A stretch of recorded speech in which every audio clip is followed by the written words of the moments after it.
Nurses at Zimbabwe's state hospitals started walking off the job on Wednesday, saying the government had failed to respond to their demands for protective equipment as they brace for a battle against the coronavirus.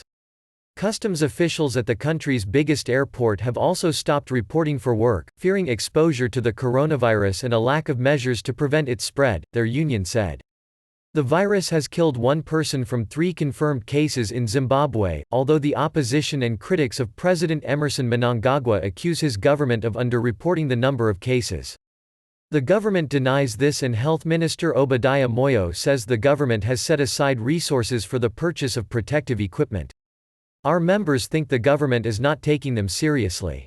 We can't afford to lose nurses to this serious pandemic, Enoch Dongo, Secretary General of the 18,000-member Zimbabwe Nurses Association said.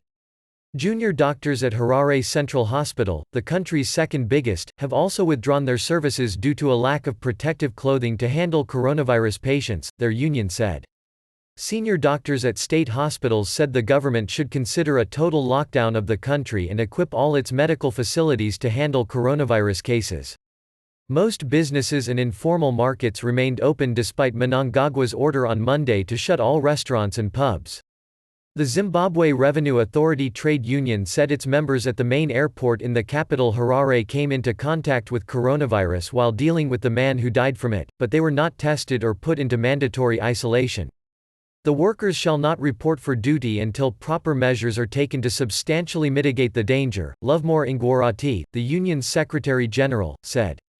Faith Mazani, Commissioner General of Zimbabwe Revenue Authority, did not respond to calls and messages for comment. Facing its worst economic crisis in a decade, Zimbabwe is grappling with soaring inflation and shortages of foreign currency and medicines that has crippled its hospitals.